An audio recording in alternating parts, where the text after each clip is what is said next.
தமிழ்நாட்டில் பெரும்பாலான மாவட்டங்களில் காலை முதல் மதியம் வரை வானம் ஓரளவு மேகமூட்டமாக காணப்படும். மாலை மற்றும் இரவு நேரங்களில் சில மாவட்டங்களில் பரவலாக நமக்கு கனமழை பெய்யவும் வாய்ப்புகள் இருக்கு. வரக்கூடிய நாட்களில் எந்தெந்த மாவட்டங்களில் மழை தீவிரமாகும் அப்படின்னு சொல்லி தான் நம்ம பார்க்க போறோம். நண்பர்களே, மறக்காம நீங்க லைக் பண்ணுங்க, சப்ஸ்கிரைப் பண்ணி தொடர்ந்து சப்போர்ட் பண்ணுங்க. துல்லியமான வானிலை அறிக்கையும் பெற்றுக்கொள்ளுங்க.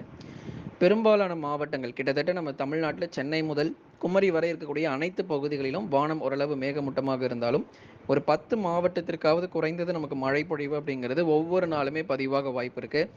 நேற்றைய தினங்களில் நம்ம பார்த்தோம். அதற்கு அடுத்தடுத்து வரக்கூடிய நாட்களிலும் சரி, விட்டு விட்டு பரவலாக கடலோர பகுதிகளிலும் தென் மாவட்டங்களிலும் மழை வாய்ப்புகள் அதிகரிக்கும். எங்கெங்கெல்லாம் நமக்கு சரிவர மழை இல்லையோ அந்தந்த பகுதிகளுக்கு மழை தீவிரமாக வாய்ப்புகள் இருக்கு. உதாரணமாக மதுரை, திண்டுக்கல், விருதுநகர், சிவகங்கை, ராமநாதபுரம், தூத்துக்குடி, திருநெல்வேலி போன்ற மாவட்டங்களில் பகுதியாக மாவட்டம் முழுவதும் இல்லாமல் மழை பகுதியாக சில இடங்களில் மிதமான மழையும் சில இடங்களில் கனமழையுமாக இருக்கும். வட தமிழக கடலோர மாவட்டங்களிலும் அடுத்து வரும் நாட்களில் மழை வாய்ப்புகள் இருக்கு.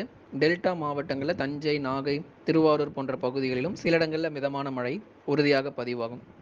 விட்டு விட்டு நமக்கு கனமழையானது நிச்சயம் இருக்கும். உள் மாவட்டங்களில் அநேக இடங்களில் வானம் ஓரளவு மேகமூட்டமாக இருந்தாலும் இரவு நேரங்கள் அல்லது நள்ளிரவு நேரங்களில் இந்த சேலம், நாமக்கல், கரூர், திருப்பூர், ஈரோடு, கிருஷ்ணகிரி, தருமபுரி போன்ற பகுதிகளில் ஓரிரு இடங்களில் மிதமான மழையானது பதிவாக வாய்ப்புகள் இருக்கு. ஏன்னா நமக்கு எந்த ஒரு தாழ்வு பகுதியோ இல்லை தாழ்வு மண்டலமோ ஒரு புயல் சின்னங்களோ நேரடியாக தமிழ்நாட்டில் தற்போதைக்கு கரை கடக்க வாய்ப்புகள் கிடையாது. ஏன்னா எத்தனை தாழ்வு பகுதிகள் உருவானாலும் தமிழ்நாட்டை நோக்கி நகர்ந்தால் மட்டும்தான் நமக்கு அந்த கனமழை ரொம்பவே தீவிரமாக இருக்கும். அதே போல் நீங்கள் எதிர்பார்க்குற அந்த மிக கனமழை, அதி கனமழை மற்றும் ரெட் அலர்ட்கான வாய்ப்புகள் அதிகமாக இருக்கும். இப்போ தென்மேற்கு பருவமழை அப்படின்னாலே பெரும்பாலும் நீலகிரி, கோவை, தேனி, தென்காசி, கன்னியாகுமரி தான். ஏன்னா இந்த பகுதிகள் தான் அதிக மழை பொழிவு அப்படிங்கிறது பதிவாகும். மற்ற மாவட்டங்களில் மழை பெய்யும், ஆனால் அது பகுதியாகவும் அவ்வப்போது விட்டு விட்டு மட்டுமே எதிர்பார்க்க முடியும். ஆகவே நமக்கு மற்ற மாநிலங்களில் ரொம்ப கடுமையான மழை தீவிரமாக இருக்குது நம்ம பார்க்குறோம். குஜராத், மகாராஷ்டிரா, வடக்கு ஆந்திரா, தெலுங்கானா, ஒரிசா, மேற்கு வங்கம் போன்ற பல்வேறு மாநிலங்களில் ரொம்பவே கடுமையான மழை பொழிவு, கிட்டத்தட்ட அதி கனமழை அப்படிங்கிறது பதிவாகிட்டு இருக்கு. ஆந்திர பகுதிகள், வடக்கு ஆந்திரா பகுதிகளில் வெள்ளப்பெருக்கே ஏற்பட்டிருக்கு. அந்த அளவிற்கு மழையானது பதிவாகிருக்கு. காரணம், வங்கக்கடலில் உருவான தாழ்வு பகுதி அந்த பகுதிகளில் கரையை கடந்ததுனால தான் இந்த அளவிற்கு வெள்ளப்பெருக்கு ஏற்படுற அளவுக்கு மழை பொழிவு அங்கே பதிவாகியிருக்கு.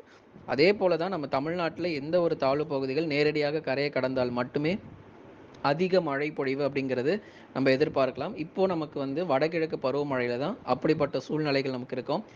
இன்னும் நமக்கு ஒரு மாதத்தில் வடகிழக்கு பருவமழையும் தொடங்க வாய்ப்புகள் இருக்கு. அக்டோபர் இறுதியில் பருவமழை தொடங்கி நவம்பர் மற்றும் டிசம்பரில் அதிக மழை பொழிவை தமிழ்நாட்டில் கொட்டி தீர்க்கும். இப்போ நமக்கு மற்ற மாநிலங்களில் அதிக மழை கிடைத்தாலும் வரக்கூடிய அக்டோபர் மற்றும் நவம்பர், டிசம்பர் மாதங்களில் தமிழ்நாட்டிலும் அதிக மழை வாய்ப்புகள் இருக்கு. முன்னெச்சரிக்கையாக இருந்துக்கோங்க. லைக் பண்ணுங்க, சப்ஸ்கிரைப் பண்ணி தொடர்ந்து சப்போர்ட் பண்ணுங்க.